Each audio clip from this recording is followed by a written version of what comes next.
Good morning to all the participants of ELT Summit 2020. After the wonderful session by Dr. Zaidan Patil, now we have with us Dr. Amol Padwad. Sir is going to, connect with us with what Marjorie was talking about yesterday when it comes to professional development of the teachers. I would like to introduce him first. Dr. Amol Padwad is a director at Center for English Language Education, School of Letters, Dr. B.R. Ambedkar University, Delhi, India. He is the secretary of All India Network of English Teachers. We know it as AINet. He is also associated with IATFL UK, Henry Smith Society UK, AIAER, and AESI. Many of his books are published by CUP and the British Council. Dr. Padwad has authored books like Continuing Professional Development, Teaching in Low Resource Classroom, Voices of Experience, Research in English Language Education in Indian Universities, and many others. As I just told you, today, Sir is going to talk on lessons from CPD for CPD. Thank you very much, sir, for joining us. Now I invite you to deliver your talk. Thank you very much. And let me share my screen first.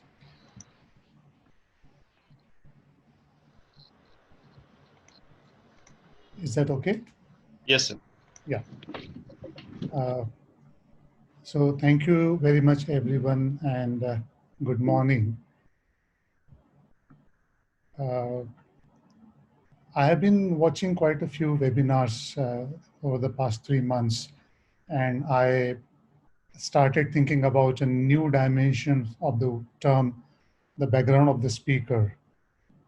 This is something really interesting about online webinars and conference sessions, where the speakers are speaking from their own homes, usually. And so you find lots of different kinds of backgrounds behind them, and their family members accidentally, occasionally peeping in, and all kinds of things happening. And this is in another sense that we see a speaker in his or her background. And personally, I find this very, very humanizing aspect, because we are communicating with each other situated in our own context. This is, I believe, is a new kind of experience for me. So coming to the session today, I have just 3 broad things to cover.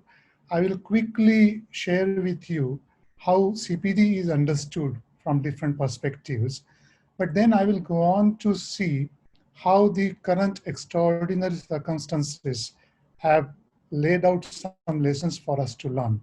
And finally, what those lessons mean for our own CPD.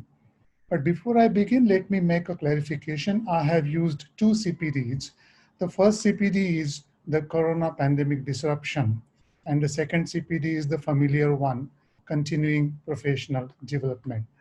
So what are the lessons for our continuing professional development from the current corona pandemic disruption? That's the broad focus of today's session. CPD is generally seen in a narrow sense when we think of doing trainings and short-term courses and refresher orientation courses or occasional need-based workshops and seminars. And one understanding behind this kind of notion is CPD events are arranged, supplied by others. So someone organizes a conference, a workshop, a training, and then we have to go and attend it. It also means that these provisions are controlled by others, planned by others, and we have to simply go and benefit from them. 2 very interesting things which are commonly believed about CPD are: one, CPD is essentially related to what is our core focus of the work. So if I am a teacher of English, then all my CPD is related to my core work as a teacher of English. So whatever I do in ELT is my CPD. And there is also widespread belief that there is a common uniform CPD provision for all. Everyone has to go and attend certain trainings, everyone must go and attend conferences, and there should be, or there is often expected to be, a common supply for all the people. But I would like to argue for a richer view of CPD. So CPD is not just trainings, workshops, conferences, seminars. There could be 100 more things included therein. So if we voluntarily go and learn something online, if we go and enroll on a course, if we pick up and read a book, if we go and join a company of our colleagues and hold a very long academic discussion or even personal discussion, these are all smaller and larger contributions to our CPD. So CPD is not just a narrow range of activities, it's a huge and diverse range. And whatever we get from external agencies, the workshops, trainings, conferences which are arranged by others, are just a small part of our CPD. There are also other aspects which we voluntarily, of our own initiative, decide to engage in, decide to benefit from. And that's why self-initiative is extremely important in CPD. And we need to give that direction to our CPD, which is more relevant for us. And in order to do that, we should not always depend on external support. We have to develop our own support. I would like to mention a term called feeder field, which I will be bringing up again a little later, by which I mean other fields, especially academic fields and fields of experience, which are connected, but not necessarily only ELT. For example, if I'm a teacher of English, then I'm a teacher. So general education, psychology, sociology, anthropology, history, these are all other fields which can feed into my knowledge, my experience. And unless I have that kind of broad base, I don't think I will be a good, efficient professional. And finally, a richer view of CPD accepts that CPD is a personalized thing. CPD is not one size fits all, a uniform kind of provision. Every individual teacher has his or her own agenda, his or her own priorities and preferences, and her own ways of achieving whatever those priorities and interests lead to. So often we come across this kind of conflict or tension between ritual CPD and genuine CPD. I'm deliberately using slightly provocative terms here because sometimes we misguide others and misguide ourselves by believing that what we are doing is contributing to our professional development. What really happens is just a performance of a ritual. So how do I look at this distinction between a ritualistic and genuine CPD? One is how I view CPD. Do I take a superficial view? Do I assume that if I attended 6 webinars, 7 workshops, and 10 trainings in a year, I have covered my quota of CPD? If I go on reading books about ELT alone, is that my understanding of CPD? Then I'm taking a superficial view. If I attend webinars, workshops, conferences, but in addition, I try to learn new skills, develop my knowledge, I try to socialize, I try to build networks, I try to read, I try to study, then I'm taking a richer view of CPD, and that CPD is likely to be more genuine. Second point is whether my CPD is reactive and or proactive. And this point has come up very, very strongly in the current situation. Suppose there is a need that you have felt, and in response to that need, you undertake some CPD activity.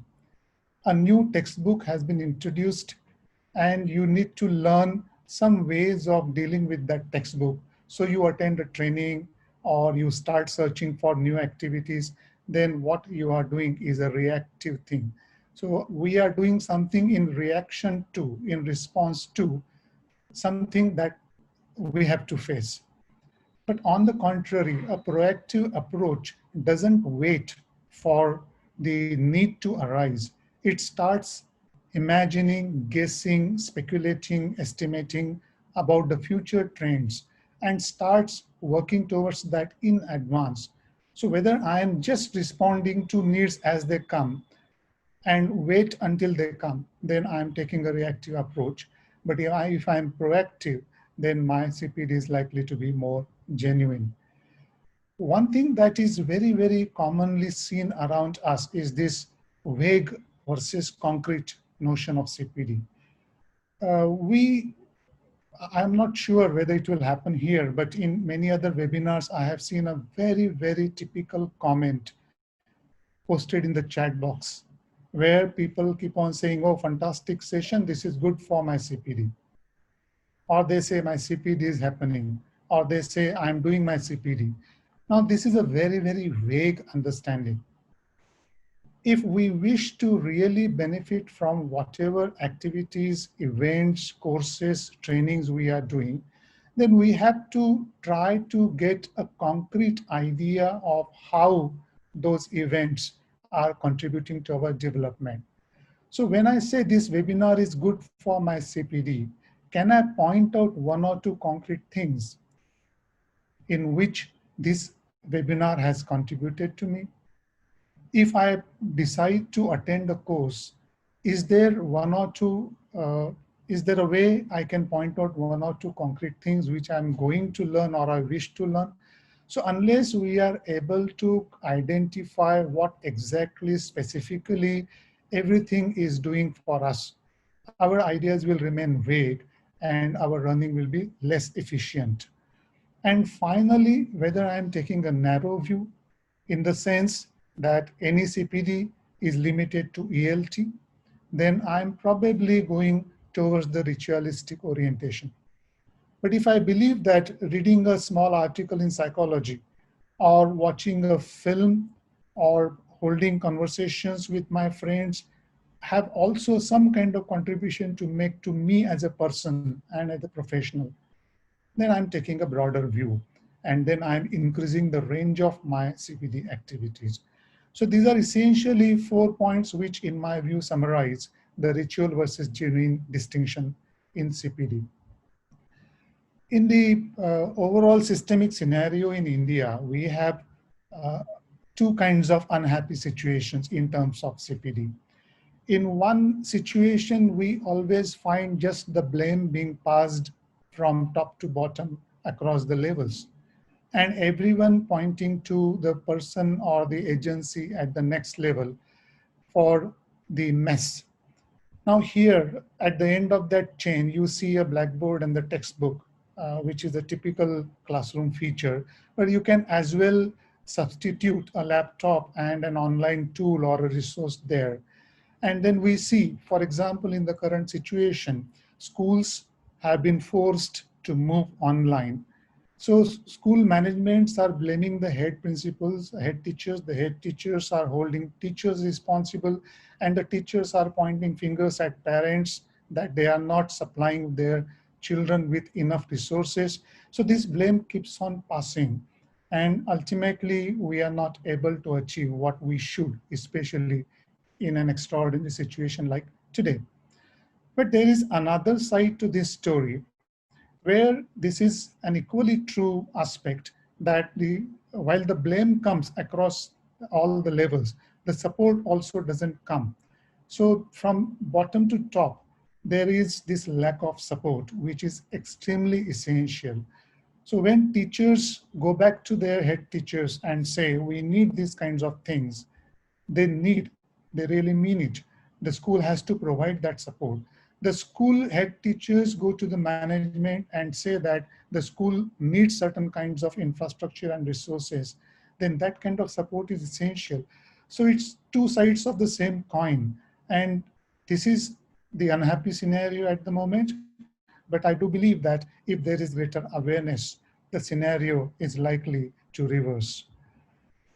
So to sum up what I have been saying about CPD, This is the model that my colleague Krishna Dikshit and I have developed when we were exploring CPD practices in India for nearly 5 years.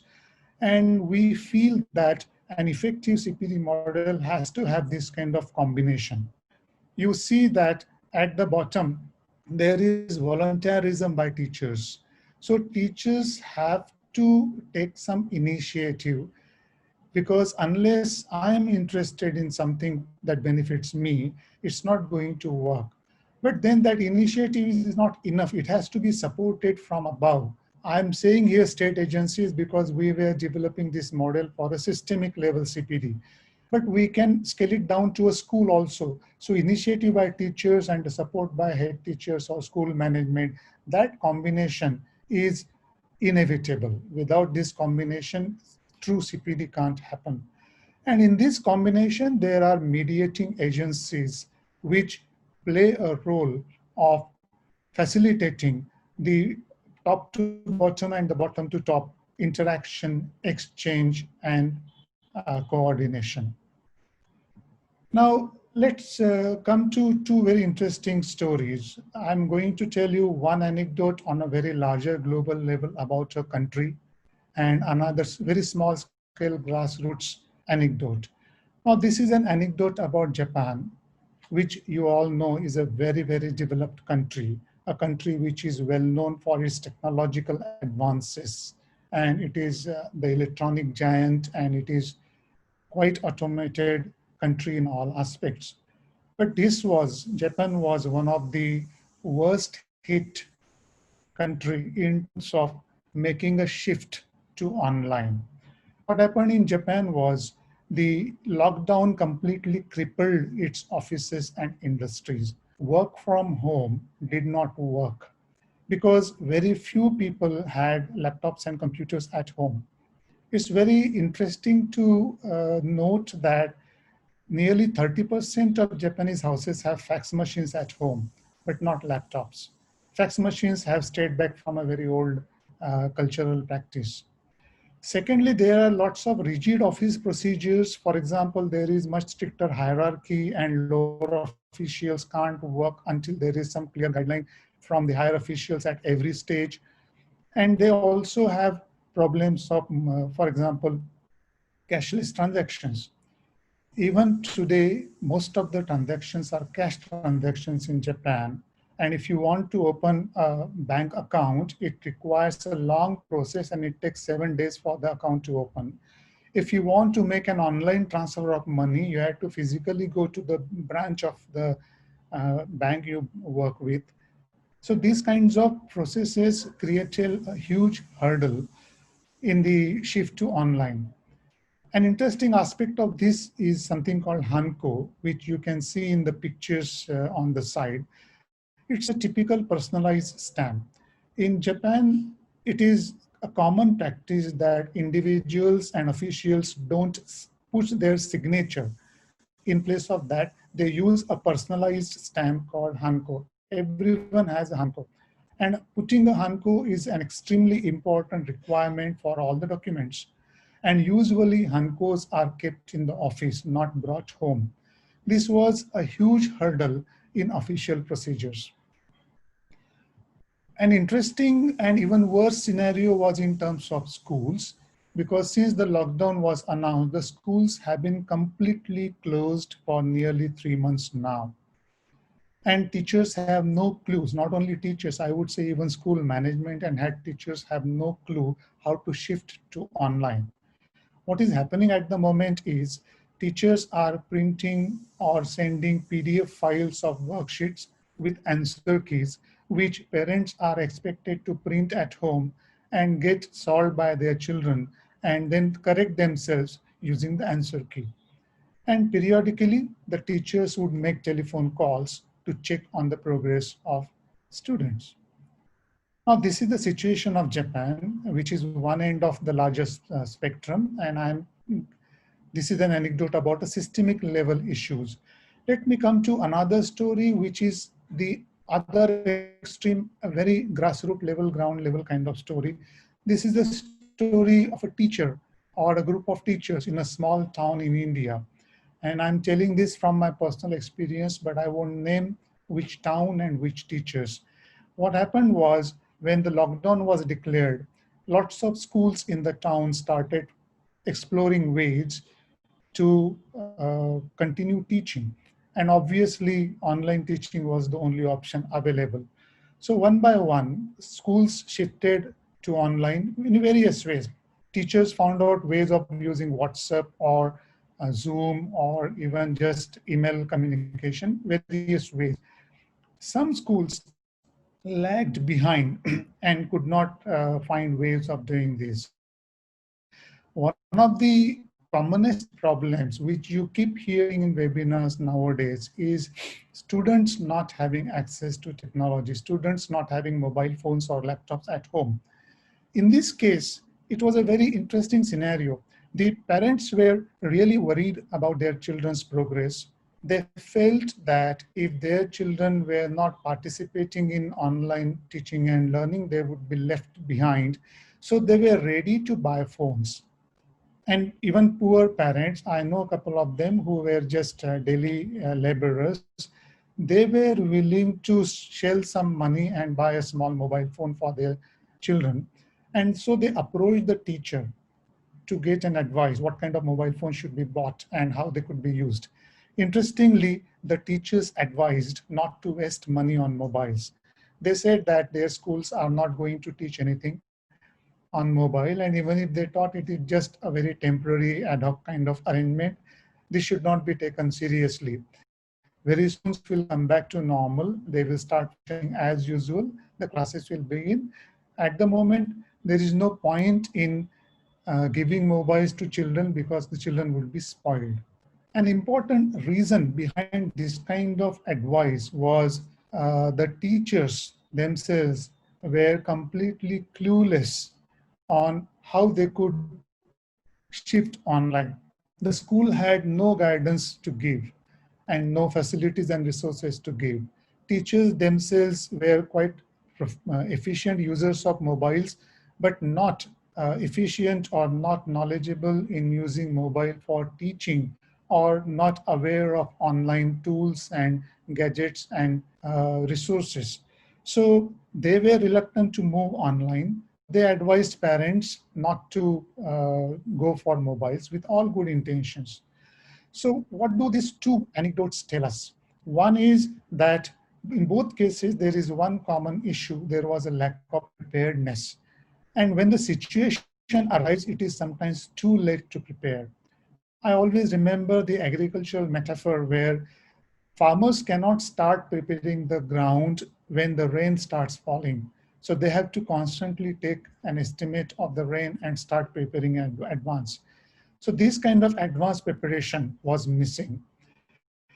So in both the cases, whether a whole country or individual teachers, we were not future ready. And that's why whatever approach the teacher had, especially in the second story, the approach of the teacher to CPD was reactive. These teachers were otherwise quite good teachers, quite well-meaning teachers, serious about their work. So it wasn't a means of avoiding the responsibility, but it was a genuine problem they faced because they had no skills and knowledge of moving online. Now, they did not have those skills and knowledge because in their CPD, they did not try to train themselves for the future. When I look at the COVID-19 situation, this is how I understand it. Before COVID, we had almost exclusively face-to-face offline engagement. All teaching learning happened online, face-to-face. But after COVID, the pendulum has gone to the opposite extreme. And what we are doing now is almost exclusively online engagement. This was 99% face-to-face, 1% online. This is 99% online, or not even 99, probably 100% online. So from one extreme, we have moved to another extreme. Uh, we often use the word paradigm shift very, very casually. And every little change is called a paradigm shift. Paradigm shifts don't happen frequently. They happen sometimes in centuries. But I do believe that we are at that historical moment where we are seeing a real paradigm shift happening in front of our eyes. This paradigm shift has just begun, and it will be another, in my view, another 3 4 years before we see the shift being complete. What is that shift? It is the shift from the conventional face-to-face engagement to a new kind of teaching. And why I call it a paradigm shift? Because in this case, individual teachers, schools and colleges, and the system as a whole, everyone has to make that shift. What is going to happen eventually? I believe that eventually the pendulum will stabilize around what I call the blended engagement, because our system is not ready, and culturally we are not ready to move completely to online. So we will certainly go back to our classes, our schools, and our physical engagement. But the amount of online engagement which was minimal before is definitely going to be much larger. Managements have seen some advantages there, institutions have seen advantages there, teachers have got first-hand experience for different reasons. See, there could be conflicts of interest, but for different reasons, everyone will be now interested in bringing in some kind of online thing. The challenge for us is around this word blended. What is happening at the moment is the offline engagement and online engagement under the level of blended are put together in one container called curriculum, but they are still like water and oil. They are together in a container, but they don't mix. We need a mixing like milk and sugar. So that kind of challenge is facing us. And please remember, I'm convinced that moving to online is a lesser challenge. Making it blended is an even bigger challenge. So what is happening in this shift?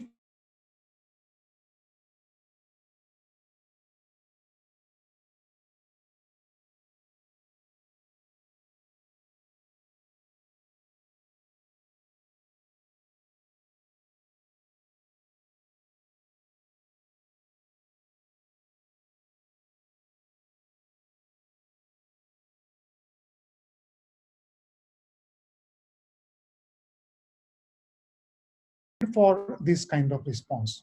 Are we future ready? Because this is the future that we are heading to. In another 2 years, this is going to be more of a reality around us. So how can I be future ready? As I said earlier, our CPD notions have to be broad. So I can start looking at some things in terms of ELT, that is the core area of my work. So if I'm going to a blended reality in future, what can I learn about assessment? What can I learn about methods or skills or aspects or language, etc., in terms of the new reality? But secondly, I also need to learn a lot about technology, how I can monitor, how I can support using technology, what it means to manage technology well, what are the security issues.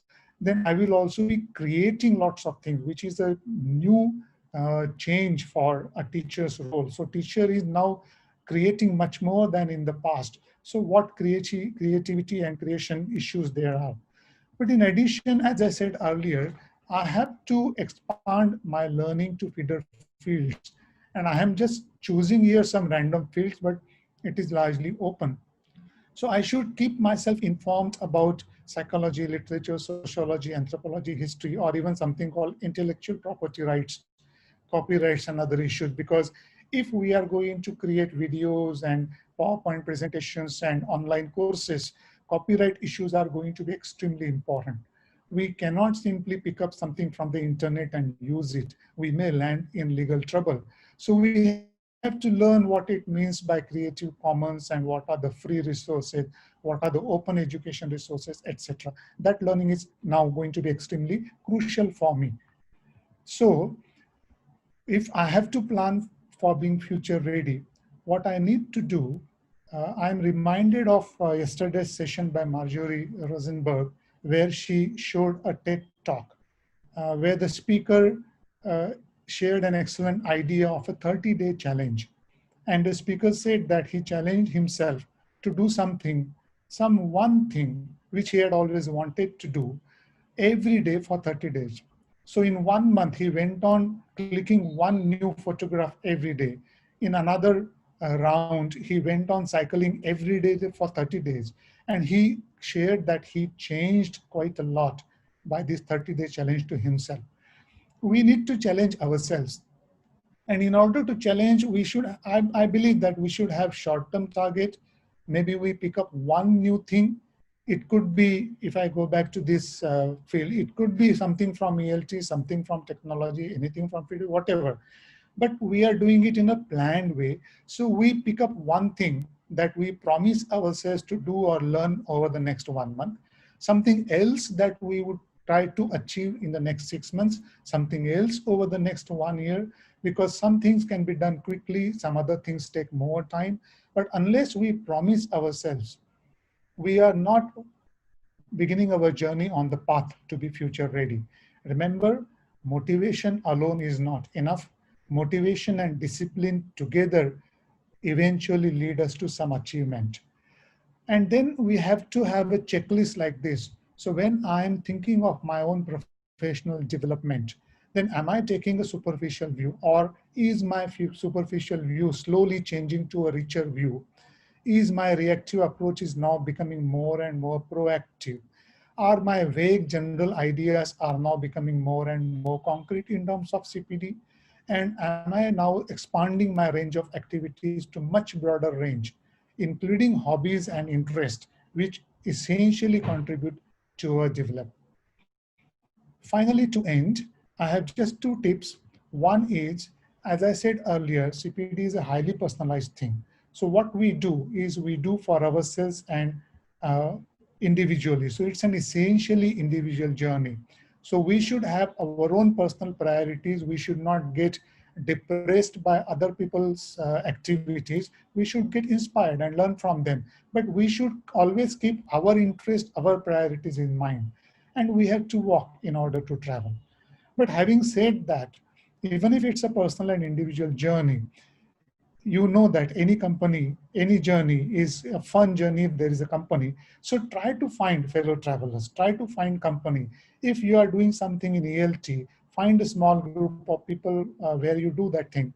Then you, for example, you want to carry on some kind of hobby, there is another group which keeps you company. So everywhere, if we are walking in different small and long travels, if there is company, it makes richer and more interesting. So I hope that you have found some interesting ideas and lessons in this session and you found it useful. Thank you very much for your patience and being here to attend this session. This is the reference that I was mentioning earlier. Thank you very much. Thanks a lot. Over to you, Tarun. Thank you very much, sir.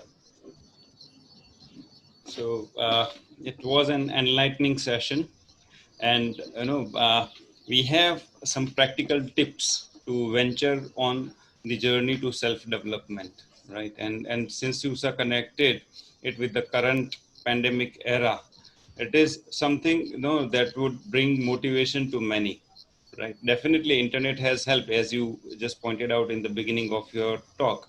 Internet has brought about a wonderful change, but still, I think we need a set of guidelines. Like, for example, you were there in Payal's session yesterday, and when I asked her about the warnings, right?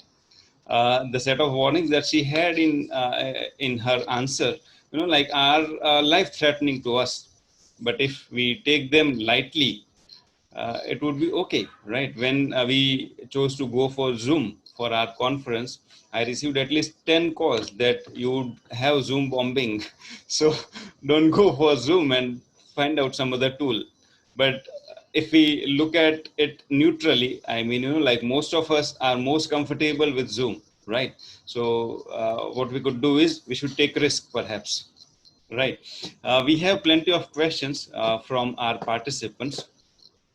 Dr. Prabhavati Patil is asking, what do you think about boundary between CPD and quality assurance? Uh, I am not sure of the word boundary, uh, because if we use the word boundary, we are suggesting as if there is one region called CPD and another region called quality assurance, and they are separate. I would say that CPD is an important contributing parameter to quality assurance. And that is why you will see CPD as an important variable, important measure whenever quality is measured, whether it is an individual teacher or an institution. Whenever an inspection committee comes to grade an institution or a teacher, or even for the appraisal of teacher for promotion, there are always some score points on the teacher's own development. So whether the teacher is engaging in CPD and whether the institution has good CPD practices are very important. I think the relation is quite straightforward. Teaching is a learning profession. So if the professionals in this profession keep learning, it means that their quality is constantly increasing. And if an institution has a CPD friendly atmosphere, then that institution is a learning organization and its quality will inevitably keep enhancing too. So I think that's the connection. Yes, thank you, sir. Dr. Ravi Bhushan, one of our most active participant, is asking you to elaborate on the role of collaborative action research in overcoming self-withdrawal system of professional isolation among the teachers. Uh, I do believe that this question is not necessarily related to the current corona pandemic situation, because this is, I would say, an eternal problem of the teaching profession itself. What distinguishes teaching from any other profession are two things. One is teaching is an extremely public profession, and second is teaching is extremely private profession. Teaching is public in the sense that as a teacher, you enter your classroom and day after day, you perform publicly in front of an audience. And that audience, you offer yourself for view, scrutiny, exposure in that audience. And in no other profession, any person has to publicly perform day after day, weeks after weeks, and years after years. In that sense, it's public. But it's very private in the sense that once we enter our classrooms, we are on our own. And it's very rare for us to get into each other's classrooms and be integral part of that. So what we keep learning about each other is only through interaction discussions. Both things together contribute to a very, very deep sense of isolation. So sense of withdrawal, sense of isolation, sense of loneliness is a very, very regular and common feature of the teaching profession. Collaborative action research is one of the ways which is strongly recommended to overcome that. But there are two challenges there. One is to have a supportive environment in the institution which allows you enough time, scope, support, and resources to undertake that. Sometimes teachers are ready to spend from their own pockets and spend from their own time for these things. They only need some kind of permission from the school. Even that kind of support is necessary. And in many cases, absence of that support has been a huge challenge. Second thing is, when we collaborate with each other, and I can see Dr. Ravi Bhushan has a second question on how to select a collaborator, and there are no easy answers. But I believe that one thing that happens is we look at the people who we are comfortable with. So when we have collaborators, we need some purpose, some need, some common interest to undertake that action research. So I believe that collaborative action research is certainly one important way. It has been practiced in many schools and institutions for long, and more and more institutions are coming into this practice now. And he also wants to know about a CPD model for the teachers of English in higher education. Uh, my general sense is overall model where there is some bottom-up voluntary initiative by teachers and some top-down support by higher authorities and agencies. That combination, that holds true for all sectors. But my sense is that there is some difference of weightage in school education and higher education. In school education, uh, there is a double-sided problem. There is a greater lack of initiative and greater lack of support. In higher education, there is greater initiative and greater support. But the problem there is, if you remember that model shows two arrows, one coming from above and the other coming from down, and they're meeting into one common area called CPD. What happens in reality is the arrow from above goes in one direction and the arrow from bottom goes in another direction. They never meet. What I'm trying to suggest is a teacher is highly interested and motivated in doing something for her CPD. So she wants to do something, but there is no support for what she wants to do. On the other hand, the authorities provide money and support for something which they think teachers should do, but the teachers are not interested or teachers don't find it relevant. So the support goes in one direction and the initiative in another direction, and there is a mismatch. In higher education, I think that's a major challenge. Thank you, sir. Dr. Vanita Chopra, she is asking, does teacher autonomy lead to CPD or CPD leads to teacher autonomy? Very interesting question, Vanita. And it's like, is the egg from chicken or is the chicken from the egg? That kind of question. It's a cyclical relationship, I always believe. Uh, and we have examples, hundreds of examples of teachers who entered that cycle from different starting points. For some teachers, autonomy was the starting point to enter the cycle. For some others, CPD was the starting point. But once we enter the circle can be vicious, where bad CPD erodes our autonomy and eroded autonomy leads to bad CPD, or it can be virtuous, where good CPD makes us more autonomous, and the more autonomous we are, the more efficient we are in our CPD. So I believe that this is just a cyclical relationship. Dr. Sumitra Balkrishnan has a question, sir. Could you have a look at it, sir? Like it's a long one. For courses and webinars, as a teacher learner, is it safe to have specific areas of concentration and focus my CPD course and learning points only on those rather than learning everything happening around me? Completely agree with you, 100%. This is one of the challenges, immediate and short-term challenges we are facing now. I used the word episodic for describing how we are responding to the current situation.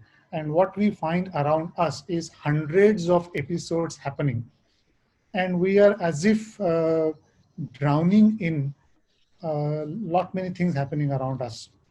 Because those things are not well connected with each other, it's very difficult for us to make sense.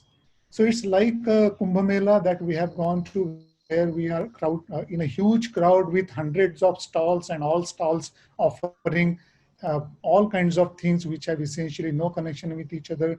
And after a point, we get confused whether we go to one stall or another. And what we eventually end up often is rushing from one stall to another and collecting things, whatever we can lay our hands on. I also saw someone mentioning people going to webinars only for certificates. So that kind of Kumbh Mela approach is of course there. But I would say that this is essentially a depressing kind of situation for us if we look at the situation around us.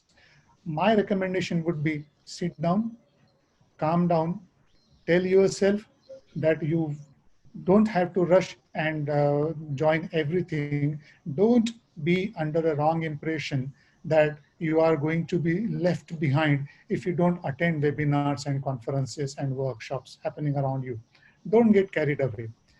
Look at every post, message, announcement that comes to you. Sit down and think whether you find it interesting and relevant. Only choose those which you can manage emotionally, physically, logistically, and do only those few. And I'm probably not being politically correct, but if you join a webinar and find that it's irrelevant for you, in first 10 minutes you discover that, leave it. Don't force it. There is no point in self-torturing. So, and this applies to my session as well. So I'll be happy if someone wants to leave, because everybody has that right. So this is one thing. One is very emotionally important thing, that we should not get carried away by this flood which has come up around us, because it's a flood, it's a flash flood, and most of the things are happening around us with very little limited planning. And that's why they are happening without much purpose. So we should not make ourselves suffer from this kind of feeling. What I feel is, like we should end the session with this particular note, wherein, as Rahul rightly pointed out, people come and join for certificates. And I mean, like there are so many webinars and events that it is difficult to decide where to go and which one to avoid. So, like your last input is definitely going to help all the participants to think before clicking register next time. Yeah. And any other suggestions that you would like to share with our participants, sir? Not suggestions, but I would like to say two things which I have been uh, hearing in webinars and also heard in the question answer sessions in yesterday as well. Uh, Two things. One is this, once again, this whole issue of certificates, etc. People coming to events for certificates or some kind of material gains, for example, free books being distributed or handouts being distributed, or getting selfies with some renowned speaker. These are all material gains of the conferences and events. And many people are more interested in that and go to the events for that. So it is not something unusual or new for the current situation. If we believe that because of the online webinars, all these things are happening, then we are wrong. This has been there all along. And there will always be this kind of response. uh, there have been only two essential changes when we came to online. One is, now we have much bigger choice of events to go to, because we don't have to travel. So sitting in the home, we can do 5 webinars from morning to evening and land of 5 certificates, and most of them are free. So that's one change. And second change is, because this is happening online now, for the first time, even organizers are able to get speakers from all over the world, which was extremely difficult in the earlier version of face-to-face physical events. The second point that I would like to share my thoughts on is this whole issue of access. And the issue of access is no doubt very important. It is one of the challenges that we are facing now. But once again, I would say that the issue of access is nothing new. Today, we are talking of large sections of the society not having connectivity, bandwidth, money, gadgets, or instruments to benefit from the online education, which is true. But it's not something that's happening for the first time. When our education system or teaching learning moved to printed texts, the problem of access was always there. And if you remember how educational systems addressed that challenge, what they did was offering free textbooks to school kids, which many states are doing in India. And even then, apart from textbooks, children don't have access to much printed text. They don't have access to libraries and books. So access has always been a problem. And the response to this problem is providing means of access. Now, I firmly believe that if we are making a shift to online education, then providing access is going to be easier, much cheaper than the old conventional model.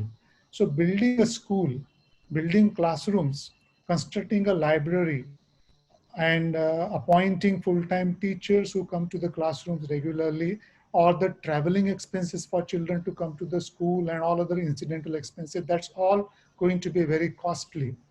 While providing online tools, mobile phones, laptops, gadgets, and resources is going to be much, much cheaper. So I believe we have to look at the access problem from a long-term perspective, not just limit ourselves to the current immediate situation.